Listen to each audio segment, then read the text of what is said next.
दोस्तों, अगर आपका बचपन अर्ली 2000 में बीता है तो ऐसा हो नहीं सकता कि आपने मकड़ी चुड़ैल का नाम ना सुना हो और इस नाम से आप डरे ना हो। सन 2002 में एक ऐसी हॉरर कॉमेडी चिल्ड्रन फिल्म आई मकड़ी, जिसने उस टाइम पर बच्चों को बहुत ज़्यादा डराया। जहां गांव में एक ऐसी हवेली रहती है जिसके बारे में लोगों का मानना है कि यहां पर मकड़ी चुड़ैल रहती है, और जो भी इस हवेली के अंदर कदम रखता है वो मकड़ी चुड़ैल उसको जानवर में बदल देती है। लेकिन जब कहानी आगे बढ़ती है तब पता चलता है कि मकड़ी चुड़ैल कोई और ही है और उस हवेली के पीछे का राज क्या है। जहां फिल्म में ये हॉरर एलिमेंट रखे गए थे जिन्होंने बच्चों को उस टाइम पर बहुत ज़्यादा डराया, तो वहीं गांव में रहने वाली दो हमशक्ल बहनों चुन्नी और मुन्नी की मस्ती ने बच्चों को बहुत ज़्यादा हंसाया। चुन्नी एक चंचल, चुलबुली और नटखटी लड़की है, तो वहीं मुन्नी बहुत ही साधारण और सीधी सी लड़की है। और चुन्नी हर बार कैसे अपनी शरारत से मुन्नी के सीधेपन का फ़ायदा उठाती है। फिल्म में चुन्नी और मुन्नी का ये डबल रोल निभाया था श्वेता बासु प्रसाद ने, मकड़ी चुड़ैल का किरदार निभाया था शबाना आज़मी ने। वहीं गांव में रहने वाले कल्लू कसाई के किरदार में हमें मकरंद देशपांडे नजर आए थे। स्कूल के मास्टर जी के किरदार में हमें दया शंकर प्रसाद नजर आए थे। चुन्नी और मुन्नी के साथ ही हमें एक और बच्चा दिखाया जाता है जिसका नाम रखा गया था मुगले आजम। फिल्म मकड़ी सन 2002 में आई हर तरह से एक सेंसिबल और एक बेहतरीन फिल्म थी, जिसे उस टाइम पर बच्चों के साथ ही साथ बड़े लोगों ने भी काफ़ी पसंद किया था। फिल्म को डायरेक्ट किया था जाने माने म्यूजिक कंपोजर विशाल भारद्वाज ने, जिनकी बतौर डायरेक्टर, राइटर और प्रोड्यूसर ये पहली फिल्म रही। एक्चुअली विशाल भारद्वाज इसके पहले 90s में माचिस, सत्या, हुतुतु और गॉड मदर जैसी फिल्मों के लिए बेहतरीन म्यूजिक कंपोज कर चुके थे। और सन 2002 में विशाल भारद्वाज ने फिल्म मकड़ी बनाई, जिसमें भी उन्होंने ही म्यूजिक कंपोज किया था।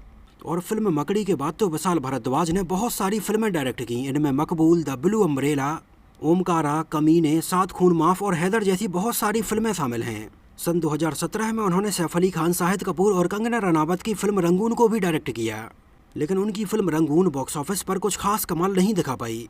सन 2002 में आई फिल्म मकड़ी ऑल एंड ऑल केवल वन मैन शो थी, जिसका डायरेक्शन, प्रोडक्शन, म्यूजिक से लेकर राइटिंग तक का हर डिपार्टमेंट विशाल भारद्वाज ने ही संभाला था। 22 नवंबर सन 2002 को फिल्म मकड़ी को रिलीज किया गया और ये फिल्म उस टाइम पर बहुत ही कम बजट की फिल्म थी, जिसकी लंबाई लगभग 1 घंटे 30 मिनट की रखी गई थी। और ये फिल्म उस टाइम पर बच्चों को बहुत ज़्यादा पसंद आई थी। और फिल्म के म्यूजिक एल्बम में से उंगली दबा के अंगूठा निकालूंगी और माई जैसे गाने काफ़ी पॉपुलर रहे, और उस टाइम पर फिल्म को क्रिटिक्स की तरफ से भी काफ़ी अच्छा रिस्पॉन्स मिला था। लेकिन जैसा कि आप जानते हैं कि ये एक चिल्ड्रन फिल्म थी, तो ये सिनेमा हॉल में उतना अच्छा कलेक्शन नहीं कर पाई थी, क्योंकि बच्चों का सिनेमा हॉल में ये फिल्म देखने के लिए जाना तो उनके माता पिता के ऊपर डिपेंड करता है कि वो उनको ले जाते हैं या नहीं। हालांकि बाद में आगे चलकर जब ये फिल्म टीवी पर प्रसारित की गई तो लोगों ने इसको बहुत ज़्यादा पसंद किया, और उस टाइम पर इसकी TRP रेटिंग भी बहुत अच्छी आई। और उस टाइम पर फिल्म की यूनिक कहानी और कंसेप्ट को जिन बच्चों ने भी देखा वो आज भी इस फिल्म को याद करते होंगे। फिल्म मकड़ी को IMDb पर भी 7.5 आउट ऑफ 10 रेटिंग मिली हुई है। एक्चुअली सबसे पहले फिल्म के डायरेक्टर विशाल भारद्वाज ने इसका नाम मकड़ी नहीं कुकड़ुक्कू रखा था, और उस टाइम पर कुकड़ुक्कू नाम को ही ध्यान में रखते हुए फिल्म की पूरी स्क्रिप्ट तैयार की गई थी, जहां पर फिल्म के अंदर मुर्गों के ऊपर बहुत ज़्यादा फोकस किया गया था। लेकिन बाद में आगे चलकर विशाल भारद्वाज को लगा कि फिल्म का मेन टर्निंग पॉइंट मकड़ी चुड़ैल ही है। इस वजह से आगे चलकर उन्होंने फिल्म का नाम कुकड़ुक्कू से बदलकर मकड़ी रख दिया था। यहाँ तक कि पहले उन्होंने फिल्म के कलाकारों को जो स्क्रिप्ट पढ़ने के लिए दी थी, उस टाइम पर उस स्क्रिप्ट का नाम भी कुकड़ुक्कू ही रखा गया था। एक्चुअली विशाल भारद्वाज काफ़ी टाइम से ही एक फिल्म को डायरेक्ट करने के बारे में प्लान कर रहे थे, और उस टाइम पर सन 2000 और सन 2001 के आसपास विशाल भारद्वाज अजय देवगन के प्रोडक्शन हाउस के तले बर्फ नाम से एक फिल्म बनाने के बारे में प्लान कर रहे थे, और इसके लिए उस टाइम पर ऑडिशन ले रहे थे। और उस टाइम पर अजय देवगन प्रोडक्शन हाउस के बैनर तले बन रही फिल्म बर्फ के लिए ऑडिशन देने के लिए श्वेता बासु प्रसाद भी आई थीं, जो कि उस टाइम पर अपनी स्कूल की ही पढ़ाई कर रही थीं, और उनका उस टाइम तक फिल्मों में आने का कोई भी इंटरेस्ट नहीं था। लेकिन उनके पिता एक लिरिसिस्ट थे जो कि कुछ गाने लिख चुके थे, और उनकी माँ भी फिल्मों में बहुत ज़्यादा इंटरेस्ट रखती थीं। इस वजह से उस टाइम पर उनके माँ बाप के कहने पर ही श्वेता ने फिल्म बर्फ के लिए ये ऑडिशन दिया था। लेकिन आगे चलकर विशाल भारद्वाज की फिल्म बर्फ बीच में ही बंद हो गई और आगे नहीं बन पाई। लेकिन उस टाइम पर फिल्म बर्फ के लिए दिया गया श्वेता का ये ऑडिशन उन्हें बहुत ज़्यादा पसंद आया। तो आगे चलकर विशाल भारद्वाज ने अपनी पहली फिल्म को खुद ही प्रोड्यूस किया और इसमें श्वेता बासु प्रसाद को साइन किया। फिल्म में हमें जो चुन्नी और मुन्नी का गाँव दिखाया जाता है वो सारे सीन गोवा के अलीबाग में फिल्माए गए थे। इसके अलावा फिल्म के कुछ सीन मुंबई में और SL स्टूडियो में शूट किए गए। जैसे फिल्म मकड़ी में हमें जो हवेली दिखाई जाती है वो बाहर से कोई और हवेली होती है, लेकिन इस हवेली के अंदर वाले जो सीन थे उसको SL स्टूडियो में शूट किया गया था। इसके अलावा श्वेता बासु प्रसाद ने बताया कि उन्हें चुन्नी बनने में कोई भी प्रॉब्लम नहीं हुई, क्योंकि फिल्म में दिखाया गया नटखट चंचल चुन्नी का किरदार उनकी रियल लाइफ किरदार से काफ़ी हद तक मिलता जुलता था। लेकिन सीधी सादी मुन्नी के किरदार को पोर्ट्रे करने में उन्हें काफ़ी मेहनत करनी पड़ी थी। इसके अलावा पूरी फिल्म मकड़ी में उस टाइम तक जो सबसे ज़्यादा पॉपुलर फेस था वो था शबाना आजमी का, जो कि हमें मकड़ी चुड़ैल बनी हुई नजर आई थी। शबाना आजमी को फिल्म की ये कहानी बहुत ज़्यादा पसंद आई और वो इसमें काम करने के लिए तुरंत तैयार हो गई थी।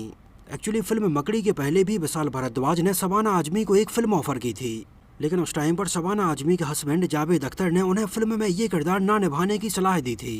इस वजह से उस टाइम पर शबाना आजमी ने विशाल भारद्वाज की फिल्म में ये किरदार निभाने से मना कर दिया था। हालांकि आगे चलकर विशाल भारद्वाज की ये फिल्म भी नहीं बन पाई थी, लेकिन दोबारा से जब विशाल भारद्वाज ने शबाना आजमी को फिल्म मकड़ी की कहानी सुनाई तो वो इसमें काम करने के लिए तुरंत तैयार हो गई। इंटरेस्टिंग बात यह है कि जिस टाइम पर फिल्म मकड़ी के कुछ सीन प्रोमो के तौर पर टीवी पर दिखाए जा रहे थे, उस टाइम पर तो बहुत सारे लोग ये पहचान भी नहीं पाए थे कि इसमें शबाना आजमी काम कर रही हैं। मतलब इस किरदार के लिए शबाना आजमी का मेकअप कुछ इस कदर किया गया था कि उन्हें पहचान पाना काफ़ी मुश्किल हो रहा था। उनकी आंखों के लेंस, उनकी बॉडी पर हल्का लाइट ब्लू कलर, उनके हाथों के ग्लव्स, पैरों के ग्लव्स, सिर के ऊपर रखे गए उनके बाल, ये सारी चीज़ें इस तरह से डिजाइन की गई थी कि उन्हें लोग पहचान नहीं पा रहे थे। एक्चुअली शबाना आजमी के इस फाइनल लुक के पहले उनके और भी ज़्यादा लुक टेस्ट किए गए थे, जिसके लिए उनके मेकअप का बहुत सारा सामान स्पेशली लंदन से मंगाया गया था, क्योंकि उस टाइम पर इस तरह के किरदार के लिए यह गेटअप और प्रोस्थेटिक का चलन इंडिया में बहुत ही कम था। शबाना आजमी को फिल्म मकड़ी का कंसेप्ट इतना ज़्यादा पसंद आया था कि उन्होंने फिल्म के लिए 1 रुपये भी चार्ज नहीं किया था।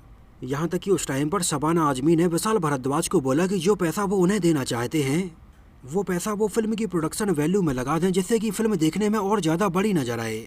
और फिल्म मकड़ी को गोवा में अलीबाग के आसपास की लोकेशंस पर पूरा का पूरा 24 दिनों में ही फिल्माया गया था। उस टाइम पर फिल्म को हिंदी में मकड़ी के नाम से और इंग्लिश में the web of the which के नाम से प्रमोट किया गया था। और फिल्म मकड़ी जब पूरी बनकर कंप्लीट हो गई तो लोगों ने श्वेता बासु प्रसाद की परफॉर्मेंस को बहुत ज़्यादा पसंद किया, और इसके लिए उस टाइम पर श्वेता बासु प्रसाद को बेस्ट चाइल्ड एक्टर का नेशनल अवार्ड भी दिया गया था, जो कि उस टाइम पर हमारे देश के तत्कालीन राष्ट्रपति डॉक्टर APJ अब्दुल कलाम जी ने उन्हें दिया था। हालांकि उस टाइम पर यह नेशनल अवार्ड श्वेता के साथ ही साथ तमिल फिल्म कन्नाथिल मुथामिथल में काम करने वाली एक और चाइल्ड एक्ट्रेस PS कीर्थाना को भी दिया गया था। और उस टाइम पर श्वेता बासु प्रसाद अचानक से बहुत ज़्यादा पॉपुलर हो गई और उन्हें बहुत सारी फिल्मों के ऑफर आने लगे। आगे चलकर श्वेता ने कहानी घर घर की और करिश्मा का करिश्मा जैसे टीवी सीरियल्स में भी काम किया। इसके अलावा इकबाल, लाइफ हो तो ऐसी और डरना जरूरी है जैसी फिल्मों में काम करने के बाद फिल्मों से एक ब्रेक लिया और अपनी पढ़ाई कंप्लीट करने लगी, और उसके साथ ही साथ बहुत सारी तेलुगु और तमिल फिल्मों में काम करने लगी।